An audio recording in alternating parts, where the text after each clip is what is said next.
OMG, babes. I am here with the fabulous Aubrey Lutz, and we're going to chat all things mental health and like industry and maybe spill some tea. I don't know. We'll see what happens. How are you, Mr. I'm really, Aubrey? really good. I'm really, really good. A little tired. I just flew into New York this morning. But other than that, I'm good. I love I'm it. great. I Thank love it. you. You Thanks are for having me. absolutely, I am so happy to have you on the BeautyPro podcast. You are actually one of like the inspiring pieces of this podcast, believe it or not. Oh, I'm very flattered to hear that. Tell me more. You're very welcome. So, several years ago, Yes. I think it's several, but it could have been longer. You were giving a show for Wella in West Palm. And I think Okay. it was like, yeah. And then I think you said something about your adventures with Aubrey or Oh, Aubrey's Hair something. Adventures. Yes, Yes, Aubrey's yes, Adventures. And then yes. we were able to be a part of that at New York Fashion Week for a couple seasons. And it was like really cool. And I was like, oh man. And then one day I put this podcast and I was like, I gotta talk to Aubrey. I gotta see if he wants to come in. And when I thought about it, you were living in Portugal, which do you still live in Portugal? Yeah, I actually now kind of go between LA, New York, and Portugal. Yeah. Okay. So So, when people say, Where do you live?" I'm like, well, currently my home base now is on the East Coast. And then I okay, go between here and Portugal, and then I go to LA for work. That's why I flew in from this morning. got it. Okay, Yeah. well, this is cool. So Yeah. in case anybody is watching this episode, listening on Spotify or Apple, can you share with everybody who you Yes. are and what you do? Who I am. I'm a hairstylist who loves what they do, who loves what they do. My name is Aubrey Lutz, and I've been a hairstylist for many moons now. I think I'm going on my 38 years. Yes, I started when I was 10. Love it. And I'm a Weller Global Top Artist. So that's kind of my main platform and has been for almost 15 years now.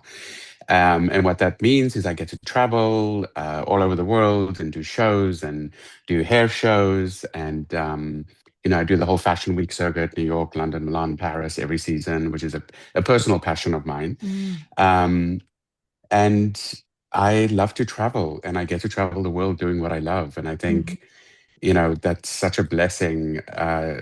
Oh yeah, and then I get paid. Oh yeah, That's kind of a little that's thing. kind of like the bonus. That's kind of like the bonus. I do it more for honestly for the love of it. Yeah. Getting to experience different cultures, and I'm kind of diving in now with Hmm. getting to experience different cultures and Yeah. how people do hair in Japan is very different. How they do hair in Milan is very different. How they do hair in South Africa, which is where I'm from originally. That's where Hmm. the accent is from.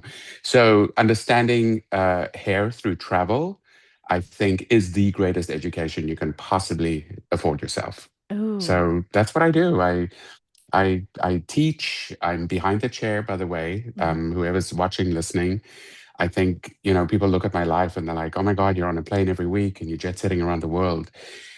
No matter how great that life is, I think having a base, having a salon foundation is Hmm. 1000% key. Mm. Yeah. How do you stay emotionally and mentally grounded with all of that? Because that's a lot. When you brought this up and you were talking about mental health, it's such a significant subject matter, not just in our career, right? Not in Hmm. just in our industry, but in all industries. And I think, how do you stay grounded? I'm a pretty grounded person to begin with, so that I'm a Taurus. So by nature, I'm grounded, and it's important for me to be grounded. However, as an artist, my head's up in the clouds, like the rest of us. Yeah. Um, I think for me, the challenge is, and I speak about this very publicly in interviews, the challenge for me personally is finding that work-life balance. Mm. And why it's challenging for me is because work doesn't feel different than my life. Mm. There's a Buddhist saying that if you love what you do, you'll never work another day in your life. So for me, it doesn't feel like I'm working. I'm just bouncing around, around the world, doing my clients, doing shows and stuff like that. So, but even in that, there's a balance to be found, and I'm still working on that. I have Mm. amazing people, I have an amazing partner in my life that does keep me grounded. He also Mm-hmm. happens to be a hairstylist. But he definitely makes work-life balance more of a priority. So that's very helpful. Mm-hmm. Um, I think it's an easy trap. You know, hairdressers, we're such givers, right? We give energy, we give physically give, mentally give. And I always say to fellow hairstylists, what are you doing to give back to yourself? Yeah. You know, and I need to take that own advice because I just recently came back last week from a family trip to go see my family in South Africa. And I actually did switch off and did disconnect and wasn't on my phone, checking emails, messages, all of that. And it gave me so much energy coming back. And I was like, oh my God, not only haven't I seen my family for 2 years, but I've also forgotten what it's like to just pause and just Yeah. stop and lie by the pool and read a book. And Yeah.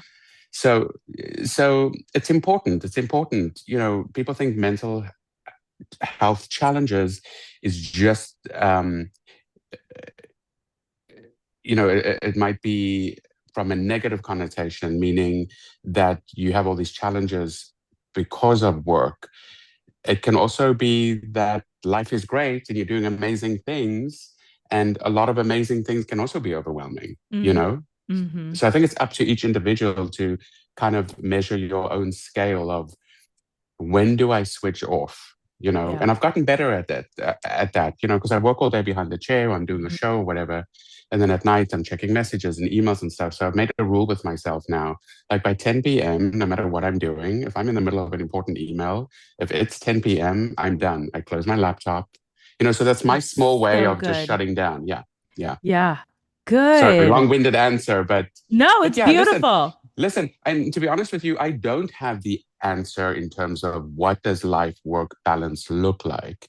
I'm still discovering that for myself. And I Mm-hmm. think it's different for each individual, you know. You've Mm-hmm. got to know what your limits are. But mental exhaustion is a real thing. It's a real thing, and it's something we need to talk about more Absolutely. and take seriously. Yeah. I totally agree with that. And, even as a coach and a certified coach helping people with this in the industry of like when to cut it off, when is it for you that you're like, okay, I need to take a break? Is it like 2 weeks? Is it a month? Is it a year? Like, when do you start feeling like, oh man, I need to breathe? I would say at least, like I was just in South Africa. Mhm. My next break is in June. Okay. Um, then like August, I'm kind of working it out. I would say it's every quarter for me Okay. Yeah. where I do something just for me that hmm is like, again, I was just in South Africa for Yeah. 2 weeks. So Yeah. that was just for me with my Yeah. family, connecting Yeah. with my friends. June, I'm a festival goer, Oh, I love you know. it. I'm a Yes. festival goer. I'm a Burning Man guy. I have a group of friends, international friends from all over the Yes. world, and we meet at music festivals at I least love. once a year. So we're doing that Okay. in June. You And might it's create. see you might see Miss Sonia. Miss Sonia Oh, Dove go is a exactly. fan. Sonia Dove is the one who introduced me. She's Ah, my one of my dear friends. She yes. introduced me to Burning Man. She Oh, she dragged me to would. Burning Man, She and would. the I love whole her. festival world opened up for me. I love it. So June, there's a festival in Portugal that this will be our Oh. third year in a row going, and it's out in the country. It's on a lake. It's like a 4 or 5 day thing. So that to me, especially there, because you don't get much signal, you know, Mm-hmm. that's when I really honor myself and I just enjoy the music, the art. There's meditation, there's yoga, there's all kinds of things, and of course a lot Oh, of dancing. yeah. Um, so it's things like that. So I would say at least every quarter, I'm like, okay, stop, done. 10 days to 2 weeks is just for me, you know? Yes. Okay, Yeah. cool. Yeah. Yeah. So a Okay. couple times a year because I'm like, what's the point in working so hard? And yes, I love everything I do and I feel so blessed and grateful. And what is the point of working so hard when you can't actually stop and breathe and look at it from the outside in? Mm-hmm. You know what? And take a pause. So yeah, Yeah. that's how I do it. So just before we came on to Yes. record, I was having this conversation with somebody, and I was like, I don't know, maybe it's just the life of an artist, of a creative. where life is just boom, boom, boom, boom, boom all the time. Yeah. And I was telling them, I was like, I don't even know. I'm not trying to have drama in my life, but like, how is anybody supposed to have a relationship with all of this crazy happening? And you're flying around the Yes. world, you're doing fashion week, all of these things. How did you know it was time to have a relationship, have that inner stability with somebody else? Like when, or did it just happen? Well, it's two things. So just to give you a little bit of background when it comes to relationships and being someone, um, myself, Sonia Dev, I don't know if you know Candy Shaw. Yes, they've all were Um, on the podcast. Okay. You are Amazing, good amazing. company. My sisters were on the podcast. So we're all good friends and we call ourselves road warriors because they're on the road a lot as well. Sonia's Yes. on the road a lot, Candy Shaw's on the road a lot. And I just love and admire those two women. Same. Um, and Sonia's in a relationship. Candy's been married for a very long time. Mm-hmm. So I was married with my ex-husband Mm-hmm. for 20 years. We were together. And the Mm, good news is, and I think there's a little something to this, mm-hmm. and I'm leading up to it. My ex-husband, his mom is a hairstylist. We're still very good friends. Okay. And he was in the industry. He ran our salon. So he really understood the industry. So Mm-hmm. I was with somebody for a very long time who was supportive. But as my career was taking off and all the travel started, and he was super supportive. He understood that. Yeah. Sometimes we traveled together many times. So that helps, right? Mm-hmm. So I think having someone, even though he wasn't a hairstylist, he really understood the industry because of his Right. mom. And now my partner, who I live with on the East Coast, here in New York, he's a hairstylist, so 100% he gets it. Yeah. He travels, with me on quite a few trips. So I think finding someone who either understands our industry and understands the demand that this industry can have on you, Mm-hmm. and or being in the industry is even better in my opinion Yeah. because then they understand from your perspective. So I Yes. think that's the secret to having a great relationship is somebody who really gets the industry and Mm-hmm. understands the travel and what comes with that. Yes. Yeah, Like-minded. You have to be like-minded, like-minded. a hundred 100. percent.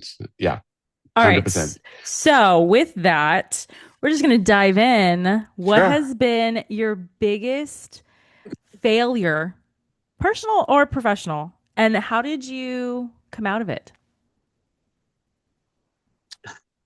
Great question. I Deep asked diving, baby. Deep I dive. a- I asked, do you know who FKA Twigs is? FK Twigs. I think She's a so. singer, Yes. performer, whatever. Yes. Anyway, Yes.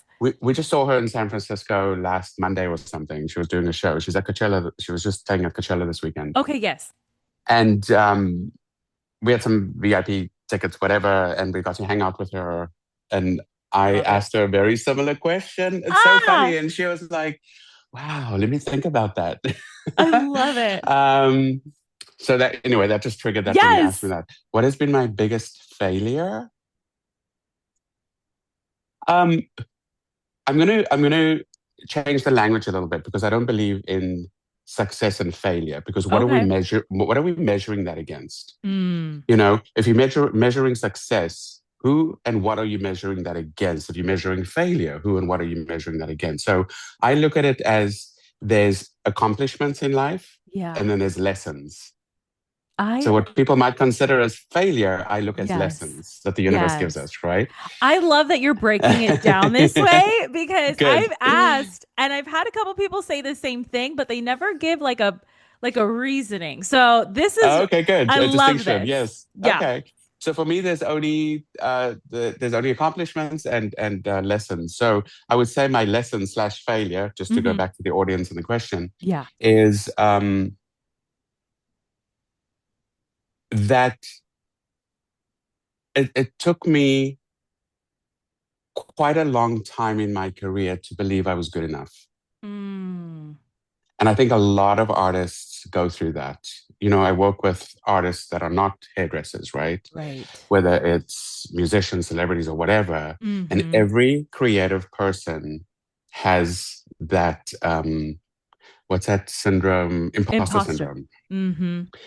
And, one day I woke up and I'm like, well, I'm flying all over the world. I'm doing all these shows and I'm doing all this and I've got this kind of clientele. I must have some talent. I must Right. be good enough. What are Yeah. you doing? And slap myself in the face to wake up. So I would say, just if I were to go back and change something, I Mm-hmm. would tell my 25-year-old hairdresser, my 35-year-old hairdresser self that you are good enough. You just do things different than the other hairdresser that you're comparing yourself to. Mm. So that's my big takeaway. That's my big, again, not a failure. It's a lesson in life. And Mm-hmm. I'm in it now. I embody myself. Like I don't compare myself to anybody anymore. Yeah. Everybody is so unique. Like Sonia, Candy, and I can be in a room and Sonia and I have been on stage together. Candy and I have worked together, in Europe and here in the States. And all three of us are talented. We just do Yeah. things differently, you know? Yes. Yeah. Yes. Oh, And that's I think, good. and this links back to mental health, by the way. I think Completely. just to circle back to the subject matter, because I think when an artist starts comparing themselves, it's a mental challenge because you in the center of social media you see all this facade of people being, oh my god, look, I want to be like that Yeah. person. I want to look, they're doing so and so's hair and they're flying all over the world and whatever. So Mm. I understand why people fall into that trap, but it is really just a trap. You are uniquely you are uniquely talented as you, and just do you. It's a Mm-hmm. cliched saying, but really just do you. Yeah. Mm-hmm. So with that mental health piece and just nourishing your soul, body, mind, like what is it that our industry is just not getting? What is it that our industry is not getting? I don't think it's as much as our industry as perhaps social media has Mm. created this world that is not necessarily true Yeah. all the time. Yeah. It's not 100% accurate all the time. Mm-hmm. So I would say it's more about us playing into this social media. Oh, I've got to have more. I've got to be further. I've got to um, have this kind of clientele or whatever the story is, Mm-hmm. right? Mm-hmm. I would say if our industry wasn't getting anything, I would say our industry doesn't get or celebrate just how unique we are and just how important we are. When we Mm-hmm. went through COVID, people were talking about uh, workers that were important. What was Essential. it? Uh-huh. Thank you. Yeah. Essential workers, essential workers, essential workers. I can tell you, and I know all my hairdresser friends and the industry at large feels this way. Mm-hmm. We are essential workers. We're not just about making people look pretty, you Mm-hmm. know, Mm-hmm. we are about inspiring and changing people's lives just by touching them. I remember after COVID, going back to mental health, having a client sit in my chair. Maybe it's a client that, doesn't have a partner or doesn't have much Yeah. family, Yeah. and just putting my hands on their shoulders and they just burst out crying, just Oh, to have that human touch again. yeah. So you can't tell me that we're not essential workers when you can put your hands on someone's shoulders and look at them in the mirror and they just start bawling. You know what I Mm. mean? Mm-hmm. So I think our industry needs to celebrate. Our industry is still looked down upon. I teach in schools a lot, and the students Yeah. are always like, "Oh, my parents were so against me becoming a hairstylist because my own parents were like, you're going to become a hairdresser? What?" And they Mm-hmm. fought me tooth and nail. Of course, I stood my ground being a stubborn Taurus, which served me back when I was 16, dropping out of high school, by the Oh, way, to go okay. to beauty school. Okay. And then as I went on in life, they were like, oh my God, we're so proud of you. And, Yeah. so I'm a huge advocate for people. Don't listen, follow your heart, follow your dreams. But I would say our industry is missing celebrating that we are essential workers, that we do make a difference in this world. Yeah. Mm-hmm. And when you can confidently say that about our profession, you can say that Mm-hmm. about yourself A because hundred percent. like A it's like a layering. 100%. 100%. So I would say that if anything was missing in our industry, I would say in industry at large, we should be celebrating how important we are. And not from a place of ego, just Mm-mm. that we make one client at a time. Yeah. We make a difference in the world. Yeah. So, what is your favorite insult that you've ever gotten? That's your driver. My favorite insult. Oh, that's Yeah. a good question. I think a model once, there's a bit of a background story, but I'll drop the Yeah. bomb first. Yes. Because people who know me and work with me know I'm the complete opposite of how she insulted me. And Okay. she called me a male chauvinist pig. Um, What? That is not back, even back, matching. backstage, right? Yeah. And I am so, oh my God, But I was she hangry? celebrate. It was worse. It was worse. Oh no. I so celebrate women and revere women and Yeah. respect women, and I'm all about girl power. And I'm like, Yeah. I think all world leaders should be female. So to call me that, and of course, everybody backstage laughed when she called me that. But I got into it with her because she was poked out of her head Mm. and she was super wired and she was just giving. I'm like a mama bear when it comes to my team. When I Mm. lead a show and I've got my team, Mm-hmm. you disrespect my team, I'm, It is I'm over. gonna Mama Bear's gonna come out. So Yeah. she was just rude to my lead person, Jamie Pierce, is my girl who travels Love with me everywhere. Jamie. You know, Yes. Jay, of course you know Yes. Jamie. Um, and anyway, so I just said to her, listen, you gotta quit your BS, like, or I'm gonna get you kicked out of the show. So I went up to the producers and the designer and I said, we are not touching her hair. She's on something, she's tweaking out, and she's insulting me backstage. So it was funny because I knew she wasn't in her right mind, and they actually did kick Yeah. her out of the show, by the way. But yeah, she screamed across the backstage, "You're a male chauvinist pig!" And everybody was just like, "What?" So yeah, that stands out. That's perfect. What a great example of like protecting your boundaries. Right? Oh my Totally. God, it was so funny. I'm like, girl, if you only knew how I love Give and this support girl some women. water and bread, Yes, and please. food. Sober Exactly. her up. Feed this girl. So yeah, you deal with everything backstage. So So, okay, so you mentioned you teach a lot at the schools and you do yeah, travel around. Okay, so what do you tell them starting out that they absolutely need to make it? education, Yeah. hands down. Hands down.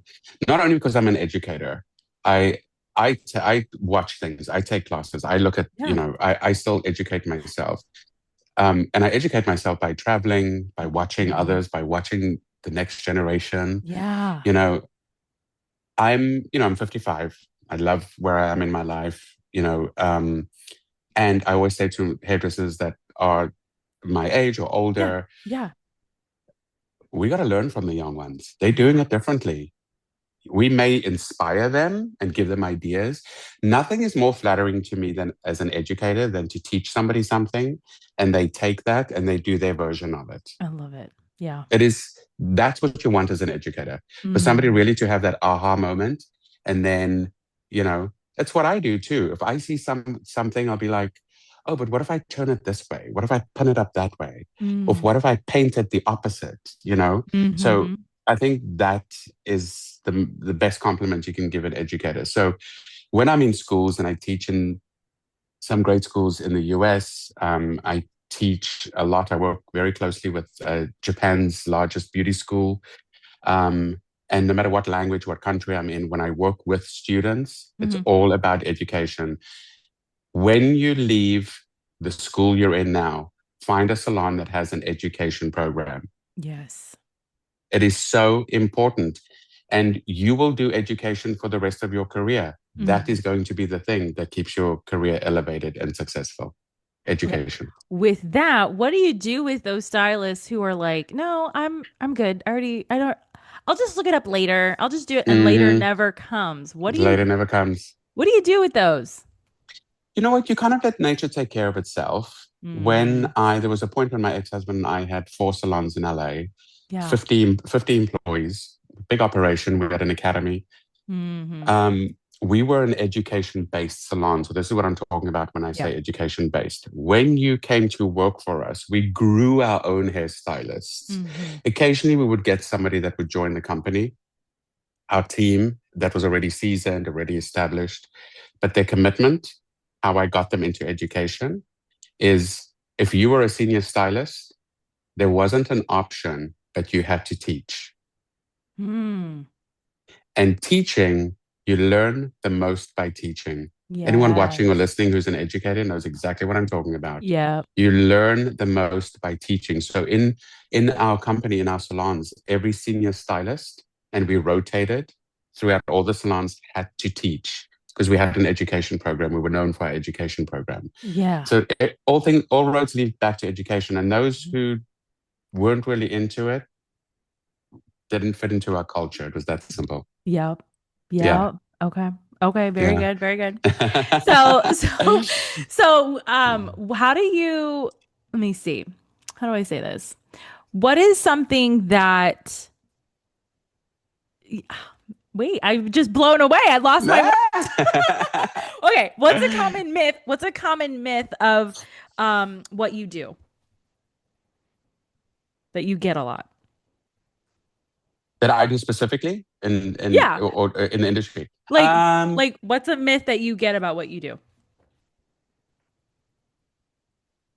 I think two things. I think old school way of thinking. What I was saying earlier about kids that pay their own way to get through beauty school because the Mm-hmm. parents don't think they're going to be successful. Mm-hmm. So I think that there's a myth to our industry is that you can't be successful as a hairstylist. Ooh, yeah, And that's we, true. I mean, you've met a lot of successful hairdressers. You Yeah. know, you know that's not true. So I Mm-hmm. think that's a myth. Um, a myth about me, which is really when you when you climb up the ladder and you reach a certain level of success, you you don't look at yourself as successful. Mm. Obviously, I've accomplished many things, and Yeah. there's still a lot of things I want to do. Right? Yeah.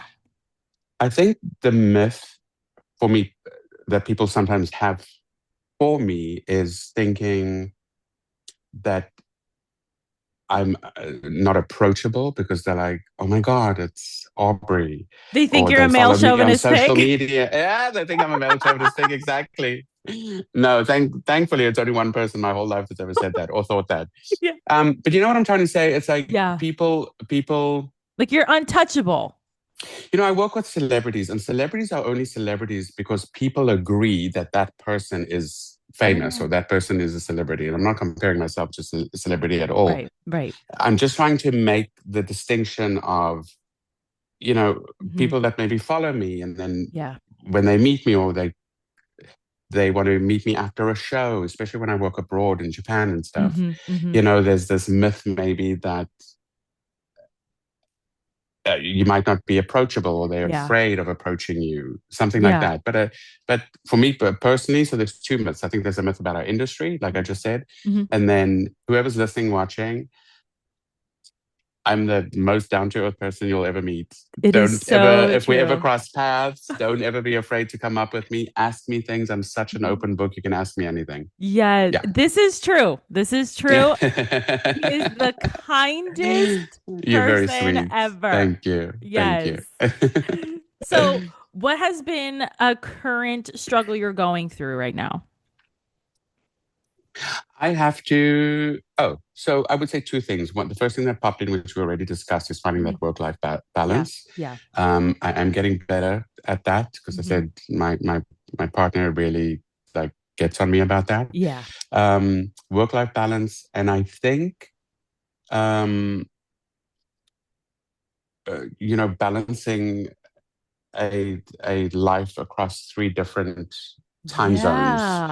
Yeah. I just work in LA for 2 weeks and I'm in New York for a week. I go to Mhm. Portugal on Sunday to prepare because we have a big event, an education event that I'm hosting Mhm.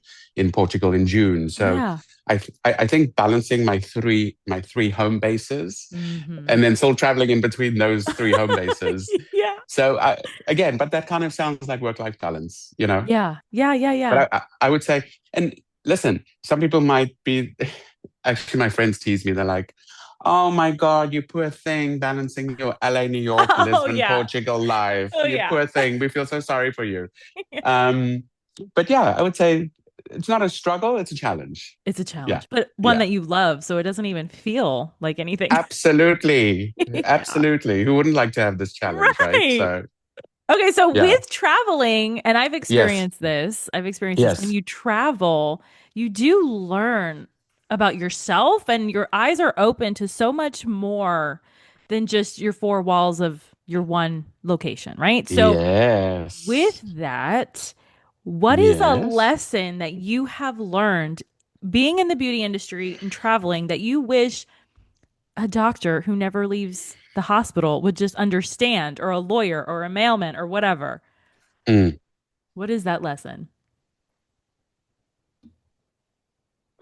I have this thing when, and we'll talk about Aubrey's Hair Adventures because this kind of Yes. ties that in. That's another company that I have where we Yes. take hairdressers around the world for all these creative experiences. And I start those experiences with being clear that these trips are, you have to have an open heart and open mind. Hmm. So I would say what has taught me, which is why I created Aubrey's Hair Adventures, Yeah. to share with my fellow hairdressers around the world, is to have an open heart and open mind. When you're sitting in an office, and nothing against all those career people Right. that you mentioned, Yeah. but when you're doing that same thing, even if you're a hairdresser, going to the salon, doing your Mhm. 12-hour shift, your 10-hour shift at the salon, over and over and over again, think about it. How open can your heart and mind be? Now, Right. it could be within that environment. Don't get me Hmm. wrong, Hmm. but travel, there is no better education than traveling. And Hmm. there is no better way to open your heart and open your mind to understand different cultures, different religions, different foods, different ways of how people live and put their pants on and go to work every day Yeah. than travel. So open heart, open mind is what has taught me. Where did that come from? Did your family travel a lot? Not at all. Not at all. Oh, My sister my parents aren't alive anymore, and I just spend time with my sister. She's okay. older, and her and my brother-in-law have a company that Mhm. her and I both say we have no idea where our entrepreneurial skills come from. I You know, love that. we just, I don't know, we came out of nowhere. My sister doesn't travel as much as I do.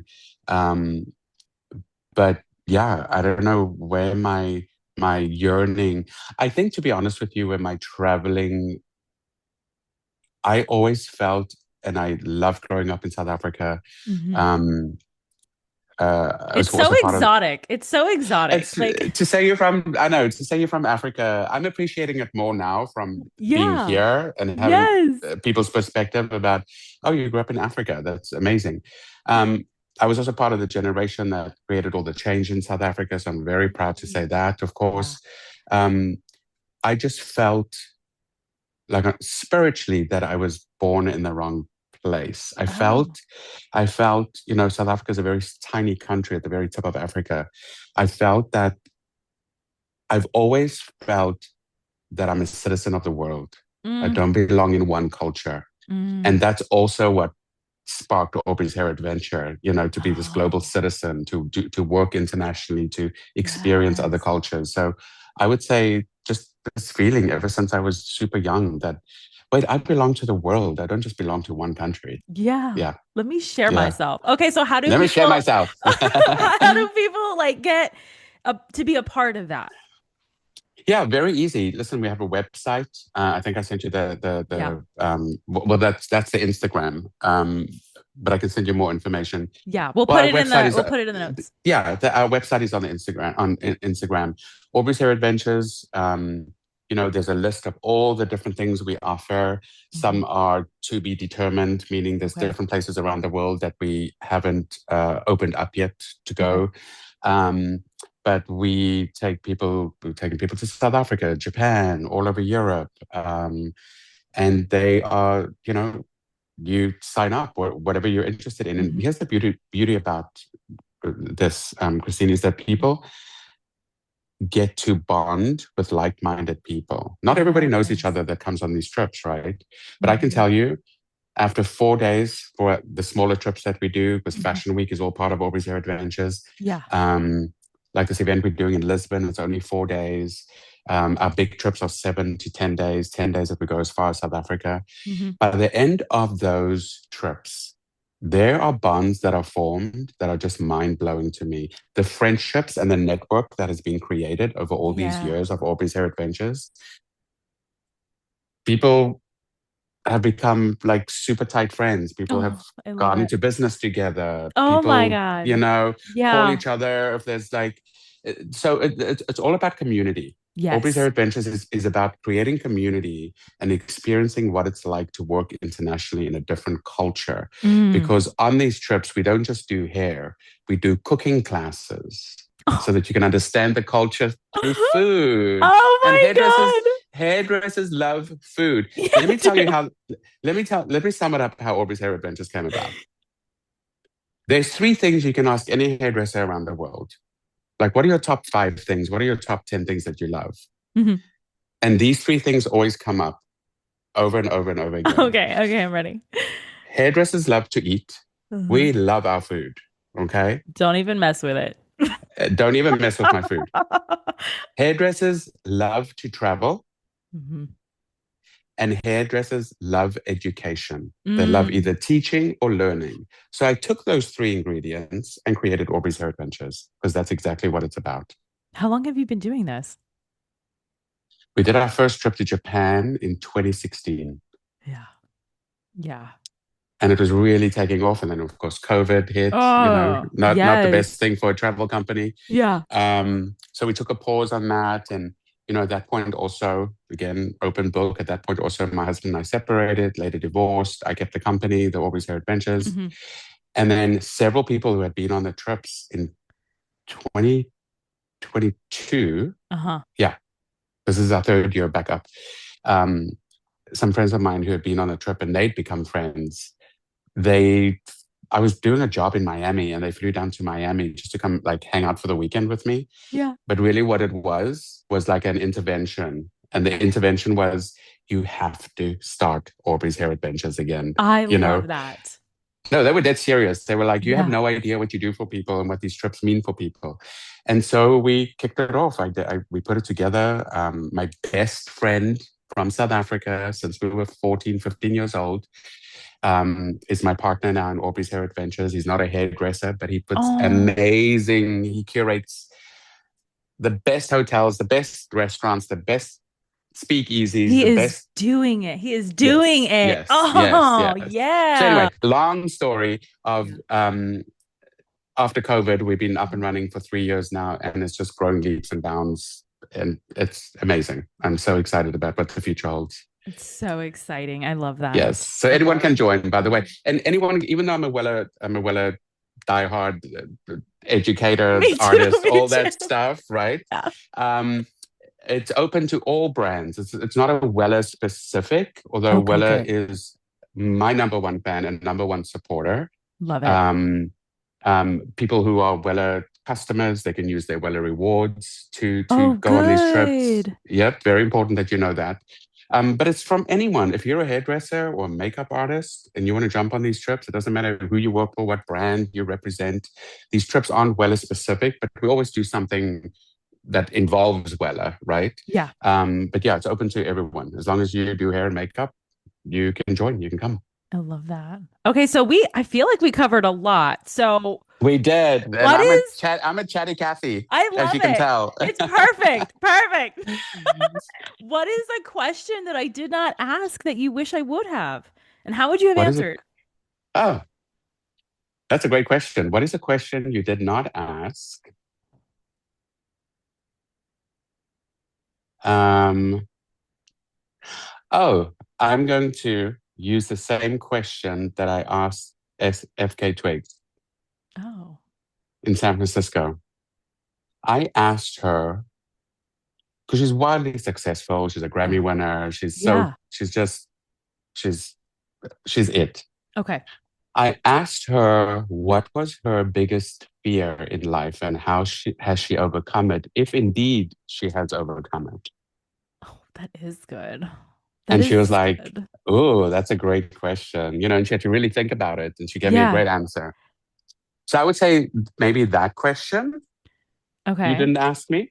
Okay. So let's pretend you did ask me, and Yes. how I would answer if you asked me what is my biggest fear. I think I think my biggest fear, even though I've said I've resolved it, Mm-hmm. you know, Mm-hmm. I would say not is still having that not being good enough. Wow. After It's all these years, after all the accomplishments, there's still that little bit of insecurity, which I now don't let that paralyze me, just to be mm-hmm. clear, or let Yeah. that overwhelm me, but rather I use that to motivate myself Mm-hmm. to do even better, Yeah. to really stay authentic and true to myself. Mm-hmm. So we can use fear, no matter what fear you have, because we all have fear. We're all driven by fear. I don't Mm-hmm. care who you are, Yeah. how Buddhist you are, how centered you are, how spiritual you are, how religious you are. We are all driven by some kind of fear every day. So I Mm-hmm. would say using that fear and turning it into a positive energy that actually serves you. I love Yeah. that. That's a good one. That's a good one because I know I have my moments and I totally crash out and I'm like, oh my God, this is Right? I had it this You get morning. it. I had You it get this morning. it. And then I'm like, You okay, can okay, that's a waste of time. We got to get back in the game. And so exactly, that's exactly. beautiful. That's Yeah, beautiful. exactly. Oh my God, Aubrey, thank you for coming on the podcast. This was so special. I really appreciate you reaching out. It's lovely to. Absolutely. Your hair looks great, by the way. Thank you. It's Wella. Ah, of course it is. Thank you, Wella. Oh my God. So if you guys Yeah, are watching, listening, make sure you subscribe. Make sure you write in your favorite takeaways of today's episode. We're going to have all of Aubrey's contact info so you can travel the world with him. that's awesome. Thank you, And everybody. And yes, thank you. we'll talk to Listen, you. and yes, and hit me up whenever you're in New York at Fashion Week or that, like, if I you want to come hang will. backstage, hit me up. I will. Seriously, we can do a podcast from backstage. Oh my God, let's do it. Just saying, just saying. Let's do it. Okay, that's a wrap. We're going to plan. BRB. Okay.